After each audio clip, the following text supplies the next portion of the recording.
Señor les bendiga. Amén. Definitivamente nos encontramos en este lugar por la gracia, por la misericordia y por el favor, ¿verdad?, inmerecido de parte del Señor. Amén. Aleluya. Quiero que me acompañen en esta noche. Yo creo que por ahí hubo fuga de información, pero quiero que me acompañen al libro de Jonás.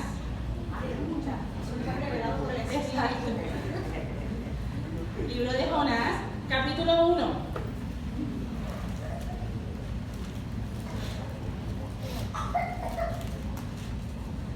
Y estaremos leyendo los primeros 3 versículos. Quizás pueda sonar en esta noche ABC, quizás pueda sonar sencillo, quizás pueda sonar que ya lo sé, pero el conocimiento se tiene que volver en vida, en aplicación, en experiencia. Así que le damos, ¿verdad?, toda la gloria y toda la honra al Señor. Así que leemos la palabra de Dios en el nombre del Padre, del Hijo y de su Espíritu Santo. Amén. Vino palabra de Jehová a Jonás, hijo de Amitai, diciendo: levántate y ve a Nínive, aquella gran ciudad, y pregona contra ella, porque ha subido su maldad delante de mí. Y Jonás se levantó para huir de la presencia de Jehová a Tarsis, y descendió a Jope, y halló una nave que partía para Tarsis, y pagando su pasaje, entró en ella para irse con ellos a Tarsis, lejos de la presencia de Jehová. Acompáñenme en oración. Yo sé que ya la oraron, ¿verdad? Pero pues eso alivia la gente. Señor, te damos las gracias, Padre, por tu infinita misericordia. Te damos las gracias, Señor, porque nos permites estar aquí, estar en tu casa, estar en este lugar, Señor, donde podemos adorarte, bendecirte, exaltarte, Señor, con la libertad y con la honra que solamente tú mereces. Mira, Señor, en la palabra de esta noche, mi Dios, de una manera sencilla, Señor, permítenos comunicar aquello que tú tienes para con nosotros, Señor. Primeramente, que has hablado, que has enseñado y que me has retado, Señor, a mi vida, a mi carácter personal. Permítenos vivirla, no tan solo conocerla, Señor. Permítenos aplicarla, permítenos que produzca en nosotros, Señor, cambio y fruto de tu Espíritu. Señor, me escondo una vez más delante de ti, delante de tu cruz, pero también asumo, Señor, la posición que tú has determinado para mí en tu reino. En el nombre poderoso de Jesús. Amén. Puede sentarse. Gloria a Dios. Cristo vive. Amén. Vive Dios, aleluya. A Jonás, Dios le da unas instrucciones. Algo sencillo. Le dice: ve a Nínive, a esta ciudad, y lleva una palabra de condenación, de juicio sobre ellos, porque la maldad de esta ciudad ya había llegado delante de la presencia de Dios. Pero Jonás no estuvo de acuerdo con las instrucciones que Dios le dio y las cuestionó. Más adelante, en el capítulo 4, Jonás explica que él cuestionó las instrucciones de parte de Dios, porque Nínive era una ciudad, era una de las capitales de los asirios, y los asirios habían cometido muchas barbaridades contra los pueblos. Así que Jonás, que conocía esto y conocía todo el daño que los asirios habían hecho, decía: es que si yo voy donde Nínive, Dios, que es un Dios de misericordia, les entrego la palabra de juicio, ellos se arrepienten y Dios los perdona. Y Jonás no podía entender el que Dios tuviera misericordia contra gente que había sido tan mala y tan perversa contra los demás pueblos. Así que eso molesta a Jonás y él decide huir, no tan solo de una ciudad, de la ciudad donde él se encontraba, sino que decidió huir de la presencia de Dios. Y cuando yo estaba repasando esta historia, esto fue lo que captó mi atención. Jonás no huyó de una ciudad. Jonás decidió huir de la presencia de Dios. Y esto trajo a mí unas preguntas. ¿Nosotros podemos huir de la presencia de Dios o podemos salirnos de la presencia de Dios? ¿Podemos nosotros, y me preguntaba entonces yo también, qué significa entonces estar en la presencia de Dios? ¿Por qué se le ocurre a Jonás irse, tomar un barco, un crucero, como se llamara en aquel tiempo, para huir de la ciudad y huir de la presencia de Dios, si nosotros sabemos que Dios es omnipresente? Y sabemos y entendemos que la omnipresencia de Dios lo que significa es que Dios está en todas partes. Así que ¿cómo es posible que Jonás pensara tan siquiera que él podía huir de la presencia de Dios? En aquel tiempo, un detalle curioso, ¿verdad?, es que se creían en diferentes dioses. Israel creía en Jehová, creía en Dios, ¿verdad? Y era el Dios por el cual habían decidido servirle, y el cual se les reveló también al pueblo y los escogió como nación. Amén. En aquel momento se creía que los diferentes dioses reinaban por lugares. Por eso muchas veces en la Biblia se hace referencia a Jehová, el Dios de Israel, porque se entendía que Jehová simplemente reinaba en esa zona, en ese lugar, en esa nación. Así que Jonás se cree que él puede salirse de la ciudad de donde él estaba y huir y salir de la presencia de Dios. De hecho, él se va a otro lugar donde lo que creen es en otros dioses. Pero el salmista, en el Salmo 139, habla de lo que es la omnipresencia de Dios. Y yo voy a leer la versión Nueva Traducción Viviente, que dice así: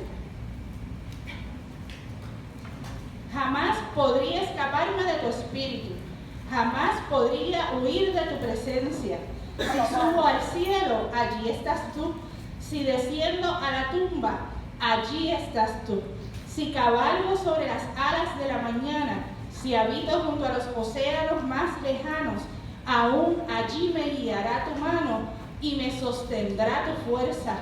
Podría pedirle a la oscuridad que me ocultara y a la luz que me rodea que se convierta en noche, pero ni siquiera en la oscuridad puedo esconderme de ti. Así que el salmista estaba claro que ante la omnipresencia de Dios nadie podía esconderse.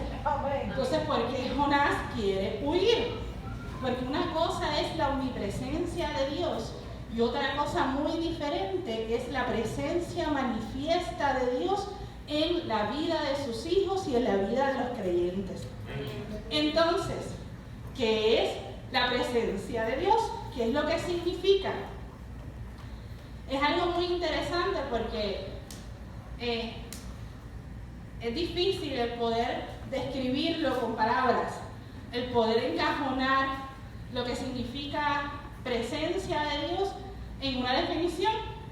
Y por eso yo busqué y busqué y busqué en todas las enciclopedias, en todos los diccionarios bíblicos, en hebreo, en inglés, en español, y ninguno me define qué es presencia de Dios. Pero un diccionario regular me define lo que es presencia. A veces nosotros podemos pensar que la presencia de Dios lo podemos ver como una sensación física, algo que nosotros los creyentes podemos experimentar, como lo es el gozo, como lo es el amor, como cuando a veces decimos que sentimos esas corrientes o esos ríos de agua viva, o cuando a veces se nos eriza la piel, o muchas veces decimos inclusive que fuimos quebrantados y que nos quebrantamos delante de la presencia de Dios. Pues presencia literalmente lo que significa es estar delante de algo o de alguien en un momento determinado. Algunos lo definen como estar ante el rostro mismo de una persona. Eso quiere decir que yo en esta noche me encuentro delante de la presencia de ustedes. ¿Por qué? Porque ustedes me están viendo, yo los estoy viendo. Ustedes me pueden escuchar, ¿verdad? Así que para uno poder decir que está en la presencia de alguien, debe de existir algo tangible, algo que yo pueda percibir, algo que yo pueda sentir, algo que yo pueda escuchar. Así que la presencia de Dios no es únicamente una sensación o un par de cabellos o un escalofrío que corre por aquí y por allá. Es entender y es saber que yo estoy delante de Dios. Es entender que Él y yo nos encontramos en el mismo lugar, en el mismo momento. Es saber que aunque yo no lo pueda ver, yo me encuentro delante de su rostro. Amén. Y a lo mejor nosotros podemos pensar que en la presencia de Dios cuando estamos en el culto, cuando oramos, cuando leemos su palabra, cuando ayunamos, pero ¿y el resto del tiempo? ¿Cómo vivimos?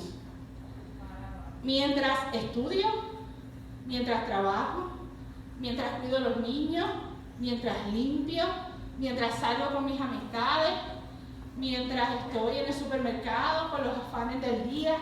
Yo puedo afirmar de la misma manera que afirmaba mientras estaba en el culto que yo estoy delante de la presencia de Dios, que yo sigo delante del rostro de Dios. Yo lo percibo, yo lo siento, yo lo experimento mientras estoy en cada momento de mi vida y en cada momento de lo que yo pueda estar haciendo. O solamente vivimos en la presencia de Dios en momentos determinados, cuando el culto de la adoración está en su máxima expresión, cuando tenemos algún momento quizás de intimidad o de oración. Definitivamente esos son espacios en los que uno puede decir, yo me encuentro delante de la presencia de Dios.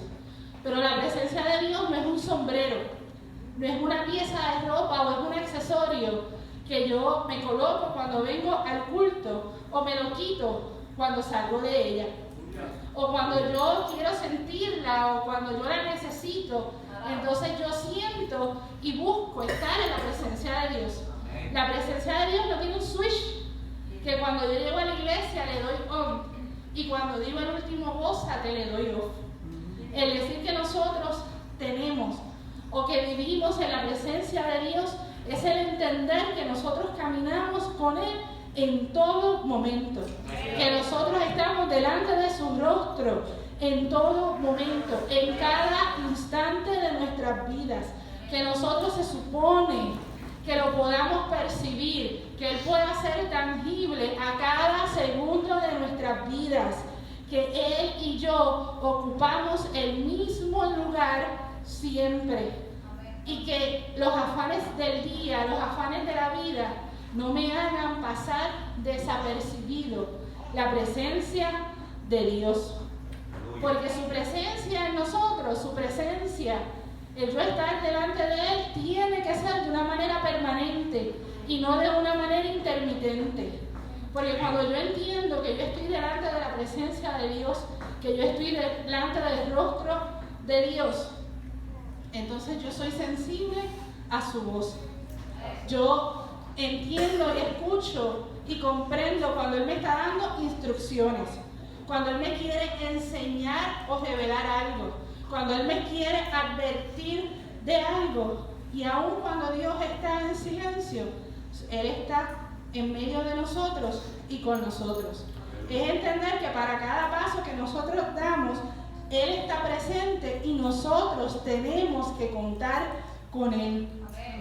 Por eso Moisés le dijo a Dios, y puede buscar Éxodo capítulo 33.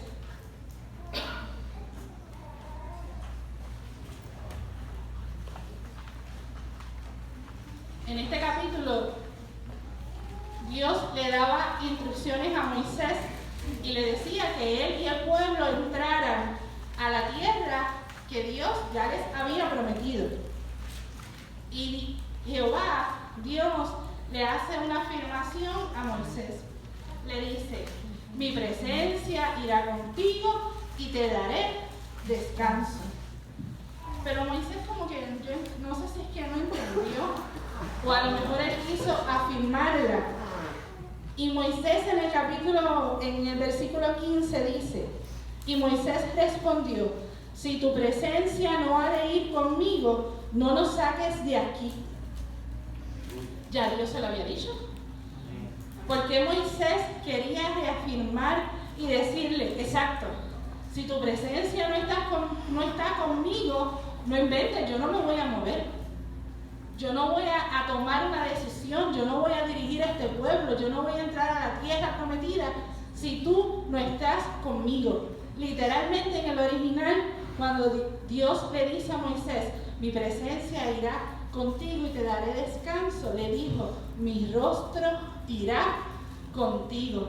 Así que qué hermoso es saber que el rostro de Dios está delante de nuestras vidas y nos dirige y nos enseña y nos muestra. Para Moisés era importante el que la presencia de Dios estuviera con él, porque Moisés sabía y reconocía que la presencia de Dios marcaba la diferencia entre el pueblo pagano y el pueblo escogido por Dios. Así que cuando tú y yo vivimos permanentemente en la presencia de Dios, somos diferentes a los demás. Actuamos, pensamos, vivimos, nos movemos diferente a los demás. Y el mismo Moisés es un ejemplo, porque cuando Moisés iba al monte o entraba al tabernáculo, que era el lugar donde moraba la presencia de Dios en aquel momento, en aquel tiempo, ¿qué le pasaba al rostro de Moisés? Brillaba, resplandecía. Y cuando él salía de la presencia de Dios, el pueblo le tenía miedo, se confundía. Y Moisés tenía que taparse con un velo mientras estaba. Cuando Moisés entraba delante de la presencia de Dios, se quitaba el velo. Así que eso es lo que sucede cuando nosotros decidimos y vivimos en la presencia de Dios. Nuestro rostro refleja, se supone, que refleje la gloria de Dios. Dejamos de reflejarnos a nosotros mismos para reflejar a Dios en nosotros. No somos iguales, se supone que no seamos iguales, se supone que no actuemos, que no pensemos de la misma manera, porque estar y vivir en la presencia de Dios tiene que producir cambios en nosotros, tiene que producir transformación, tiene que producir en nosotros, en que en nuestras vidas se refleje el gozo. Sí, yo sé, eso es para acá. Tiene que producir descanso, tiene que producir esperanza. Tenemos dirección en nuestro camino, porque es Dios mismo quien nos lleva, quien nos dirige a su propósito. Ahora, estamos resplandeciendo. Nuestra vida refleja la presencia manifiesta de Dios. Reflejamos que estamos delante de Él en todo momento, delante de su rostro. Hay diferencia en nosotros. Mi rostro, y no contestan, refleja a Cristo. Pero Moisés no fue el único para quien la presencia de Dios era importante. En el Antiguo Testamento, la presencia de Dios no se manifestaba a todo el mundo, ni se manifestaba en todo momento, ni en todo lugar. Así que Moisés entendía y valorizaba lo que era estar delante de Jehová. Y hubo dos profetas que en más de una ocasión afirmaron que vivían en la presencia de Dios. Primera de Reyes, capítulo 17, versículo 1. Yo no voy a entrar en las historias, sino simplemente voy a decir, ¿verdad?, lo que estos profetas afirmaban. Entonces Elías, tisbita, que era de los moradores de Galaad, dijo a Acab: vive Jehová Dios de Israel, en cuya presencia estoy, que no habrá lluvia ni rocío en estos años, sino por mi palabra. Primera de Reyes, capítulo 18, versículo 15. Y le dijo Elías: vive Jehová de los ejércitos, en cuya presencia estoy, que hoy me mostraré a él. Segunda de Reyes, capítulo 3, versículo 14. Y Eliseo dijo: vive Jehová de los ejércitos, en cuya presencia estoy, que si no tuviese respeto al rostro de Josafat, rey de Judá, no te mirará a ti ni te viera. Segunda de Reyes, capítulo 5, versículo 16. Mas Eliseo dijo: vive Jehová, en cuya presencia estoy, que no lo aceptaré. Diferentes situaciones, diferentes personajes, dos profetas totalmente diferentes, circunstancias que no tenían una nada que ver con la otra, pero su respuesta fue la misma: vive Jehová, en cuya presencia estoy. Vive Jehová, en cuya presencia estoy. Así que esa debe ser nuestra respuesta cada vez que nosotros actuamos, cada vez que nos movemos, cada vez que realizamos alguna tarea, que vamos a tomar una decisión, es hacerlo con la certeza, con la seguridad, con la autoridad y sobre todo con la responsabilidad de que lo estamos haciendo, de que yo lo estoy haciendo, porque vive Jehová, en cuya presencia estoy. Si nosotros tuviéramos la conciencia y entendiéramos lo que verdaderamente significa el que nosotros vivimos como hijos delante de la presencia y delante del rostro de nuestro Padre, nosotros actuaríamos de manera diferente, tomaríamos mejor nuestras decisiones. Las puertas que a veces nosotros permitimos que se abran o que nosotros mismos abrimos, no lo haríamos. Tentaciones en las que entramos y en las que caemos, ni tan siquiera las consideraríamos, porque si cada vez que yo voy a hacer algo incorrecto, yo tengo la conciencia de que yo estoy delante del rostro de Dios, yo no me atrevería. Pero el problema es que vivimos desatendiendo y vivimos a veces y no tomamos a Dios que está a nuestro lado, que nosotros vivimos sin la conciencia de que Él y yo ocupamos el mismo lugar. Porque si yo voy al pub de la esquina y yo me voy a tomar algo, yo sé que Dios está al lado mío y yo entiendo que Él está al lado mío, digo, yo no me atrevería.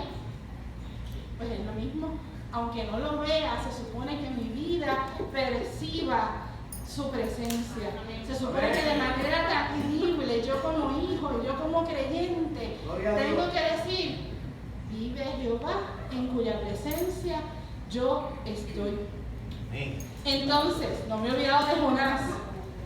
Si estos profetas deseaban y vivían y declaraban que vivían en la presencia de Dios, tenían ese celo y ese cuidado por asegurarse que lo que hicieran estuviera delante de Dios. ¿Qué le pasó a Jonás ante las instrucciones que Dios le dio? ¿Por qué Jonás decide huir delante de la presencia de Dios? Vuelvo a la pregunta: ¿puedo huir delante de la presencia de Dios? La respuesta es que sí.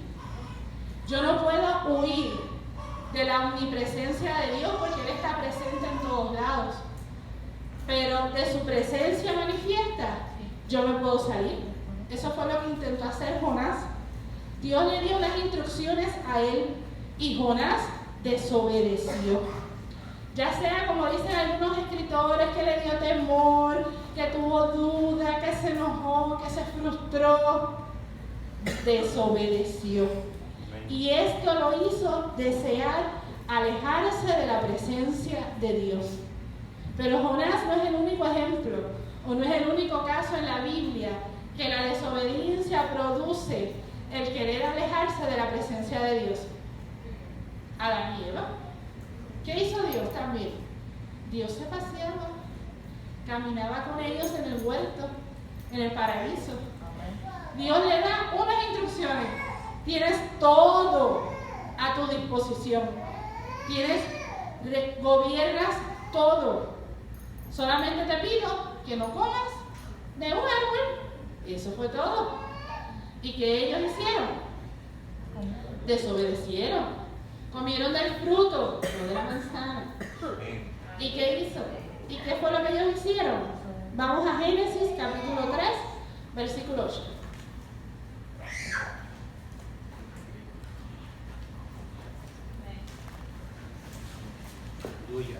Y dice así: y oyeron la voz de Jehová que se paseaba en el huerto al aire del día, y el hombre y la mujer se escondieron de la presencia de Jehová entre los árboles del huerto. Desobedecieron a Dios, y la desobediencia produjo vergüenza, produjo miedo, y esto no nos permite nosotros estar delante de la presencia manifiesta de Dios. ¿Por qué? Porque en este caso la desobediencia, que es lo que vamos a estar, ¿verdad?, que es lo que estamos mencionando, es pecado. Y el pecado y Dios no pueden estar en el mismo lugar.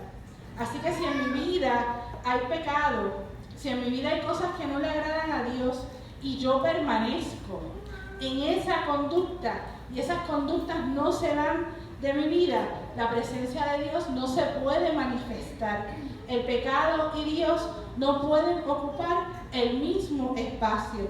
El pecado es la violación consciente de la voluntad de Dios.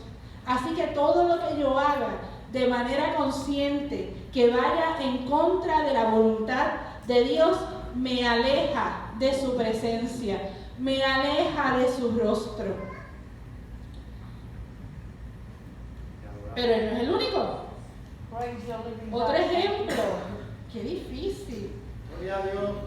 Acompáñenme a 1 Samuel capítulo 15. Otro ejemplo es el rey Saúl.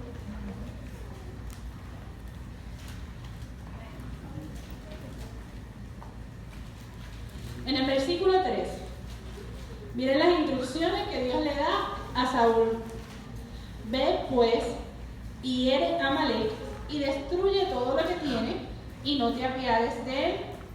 Mata a hombres, mujeres, niños y aún a los de pecho, vacas, ovejas, camellos y asnos. Esas fueron las instrucciones que Dios le dio a Saúl. Perdón. Ve y destruye a todos los amalecitas, no dejes nada vivo, no dejes a nadie vivo. Pero ¿qué hizo Saúl? Miren el versículo 9. Dice: y Saúl y el pueblo perdonaron a Agag y a lo mejor de las ovejas y del ganado mayor, de los animales engordados, de los carneros y de todo lo bueno, y no lo quisieron destruir, mas todo lo que era vil y despreciable destruyeron. Saúl obedeció o desobedeció. Saúl destruyó definitivamente, pero él decidió quedarse con Agag y con lo mejor de las ovejas y del ganado. Y miren lo que sucede en el versículo 10 y 11. Vino palabra de Jehová a Samuel diciendo: me pesa haber puesto por rey a Saúl, porque se ha vuelto en pos de mí y no ha cumplido mis palabras. ¿Y no qué? No, como que no escuché. ¿Y no? Y se apesadumbró Samuel y clamó a Jehová toda aquella noche. Al otro día, Samuel se presenta donde el rey Saúl. Y el profeta va orgulloso. ¿Verdad? Esto es versión Yahvé. Donde el profeta y le dice: profeta Samuel, yo obedecí a Jehová. Yo, maté a todo el mundo. Pero yo decidí guardar y perdonar a Agag y algunas ovejitas y algunas vacas, porque es que yo se las quiero presentar como ofrenda a Dios y adorarle. ¿Y qué Samuel le contestó? Miren el versículo 22. Y Samuel dijo: se complace Jehová tanto en los holocaustos y víctimas como en que se obedezca a las palabras de Jehová. Ciertamente el obedecer es mejor que los sacrificios y el prestar atención que la grosura de los carneros. porque como pecado de adivinación es la rebelión, y como ídolos e idolatría la obstinación, por cuanto tú desechaste la palabra de Jehová, por cuanto tú no obedeciste la palabra de Jehová, Él también te ha desechado para que no seas rey. Y en el próximo capítulo, en el 16, en el versículo 14 dice: y el espíritu de Jehová se apartó de Saúl. Instrucciones sencillas: ve y acaba y mata a todo el mundo. Pero Saúl reinterpretó las instrucciones de Dios.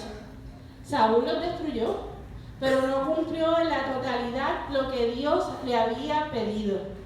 Y a veces a nosotros nos pasa. Queremos ayudar a Dios. Creemos que si le añadimos o le quitamos algo a lo que Él nos manda a hacer, no importa porque lo estamos haciendo por una buena causa. Saúl dice que quería tomar eso para presentárselo como ofrenda a Dios, como holocausto.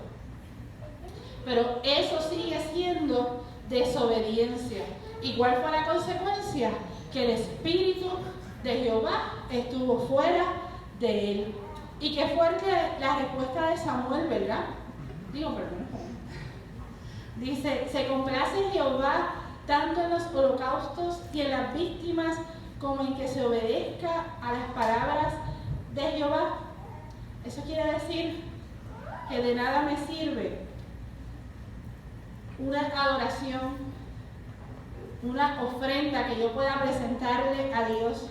De nada me sirve yo saberme los 50 textos que pueda publicar o dejar de publicar. De nada me sirve tener toda la colección de CD de música, de alabanza y adoración y sabérmelos y cantarlos, si mi vida no viene acompañada de una vida de obediencia a Dios. Jonás, como la pastora leía al principio, recapacitó, pidió y oró a Dios y Dios tuvo misericordia, ¿verdad? Y al final Jonás cumplió las instrucciones de Dios. Y sí, al final Nínive se arrepintió y Dios los perdonó. 150 años los mató, pero en ese momento, ante el arrepentimiento, ¿verdad? Dios los perdona.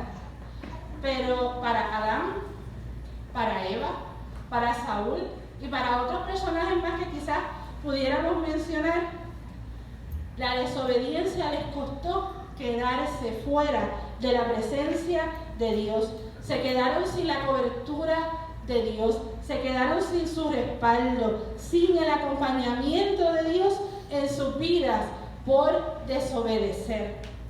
En el caso de Moisés y en el pueblo de Israel, mientras Moisés entraba al tabernáculo a hablar con Dios, en el medio del pueblo que se construyó, el tabernáculo se encontraba en medio del pueblo.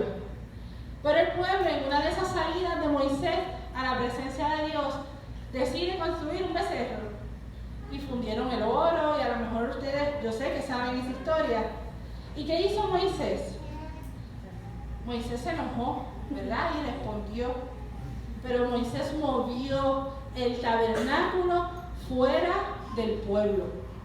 Así que el pueblo se quedaba afuera, se quedaba mirando, se quedaba de espectador, mientras Moisés estaba delante de la presencia de Dios. Y Dios no quiere que nosotros seamos espectadores de su presencia. Dios no quiere que nosotros vivamos de lejos o que vivamos de afuera. Él quiere que nosotros vivamos como Moisés. Como dice su palabra, que Moisés vivía cara a cara, como hablaba con cualquier amigo o compañero.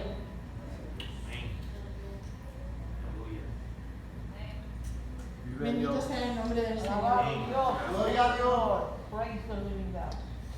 Aún más. Y esto fue el viernes, allí sentado. Así. ¿Cuántas veces? Y no me contesten. Nosotros hemos dicho que nos encontramos y que estamos buscando de la presencia de Dios. O a veces hemos cantado esos himnos y esos cánticos bien bonitos que dicen, entra en la presencia del Señor. Y allí sentada, no puedo decir que escuché, ¿verdad? Pero sí les puedo decir que fue fuerte lo que llegó a mi mente. Y yo me quedé como que, oh my gosh. ¿Qué Dios me ponía en mi mente y en mi corazón? Es que si nosotros decimos que estamos buscando la presencia de Dios, es porque no la tenemos. ¿Por qué? Porque si yo necesito también entrar a la presencia de Dios, es porque sencillamente yo estoy fuera, delante de la presencia de Dios. Y Dios no quiere que nosotros estemos buscando como algo que se me ha perdido, o como algo que no tengo, o como algo que no encuentro su presencia. Porque Dios no quiere que nosotros estemos entrando constantemente a su presencia, porque eso significa que yo me estoy saliendo constantemente de su presencia. Y esto es una palabra que a mí ¿verdad? Dios está trabajando con ella. Se llama inconstancia en nuestra búsqueda y en nuestra vivencia delante de Dios. Dios quiere que nosotros vivamos permanentemente en su presencia, que nosotros permanentemente estemos percibiéndolo, Él sea tangible, yo lo pueda sentir, yo lo pueda experimentar, que a pesar de los afanes de la vida, del trabajo, de la escuela, de los niños, de los estudios, de los ministerios, de los negocios, que yo no pueda pasar desapercibido a Dios en mi vida durante el día y durante ningún momento. Que cada momento nosotros podamos vivirlo y afirmar lo que decía Moisés. Si tu presencia no va conmigo, no me muevo.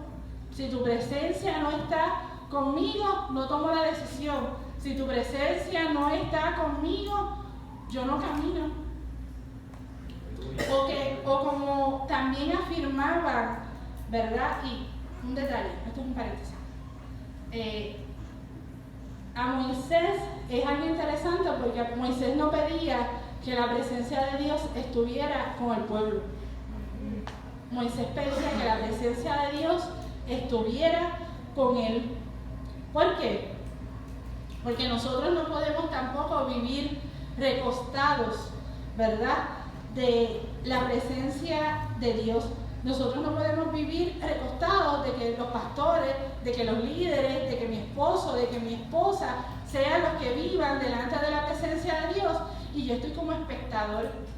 Dios quiere que nosotros podamos decir también, como dice el profeta Elías y Eliseo, vive Jehová en cuya presencia estoy. Vive Jehová en cuya presencia estoy. Vive Jehová en cuya presencia estoy. Amén. Pero para esto yo tengo que obedecer a Dios y tengo que vivir una vida bajo su voluntad. Amén. Amén.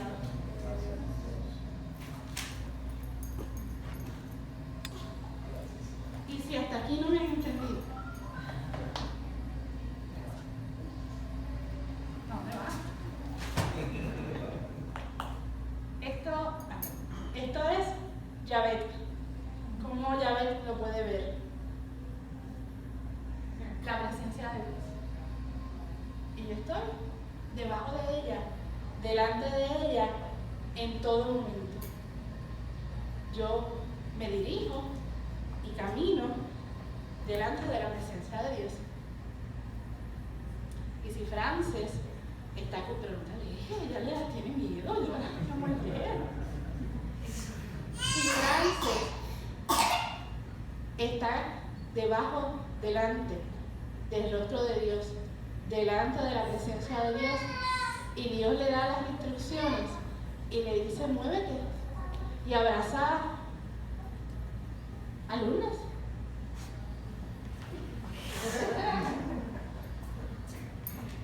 Frances, como está delante de la presencia de Dios y está cubierta por la presencia de Dios, Frances va a escuchar lo que Dios le tiene que decir y Frances va a obedecer. Pero si Dios le dijera a Frances, y Frances con los afanes del día, con los afanes de la vida, Dios le dice, es que Ruthie necesita un abrazo, pero Frances va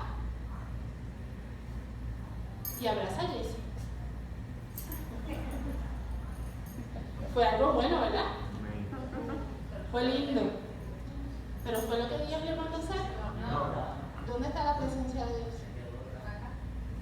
¿Y Frances? Descubierta. Esto no es viceversa, ¿no? Ella es mi modelo, que yo lo sabía.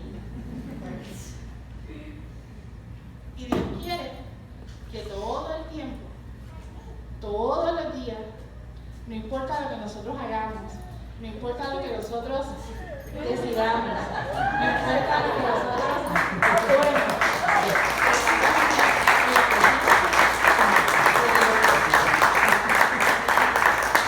porque vivir en su presencia quiere decir que yo estoy cubierta, que yo estoy dependiendo de Él, que Él está sobre mí, que como Él hacía con el pueblo, ¿verdad? De una manera que sea visual, por el día le daba una columna de nubes y por la noche le daba una columna de fuego.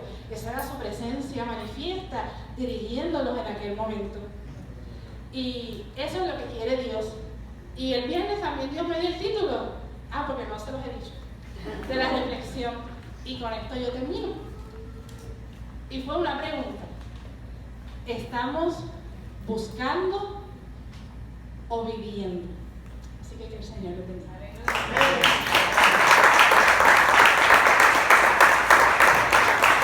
Gloria a Dios.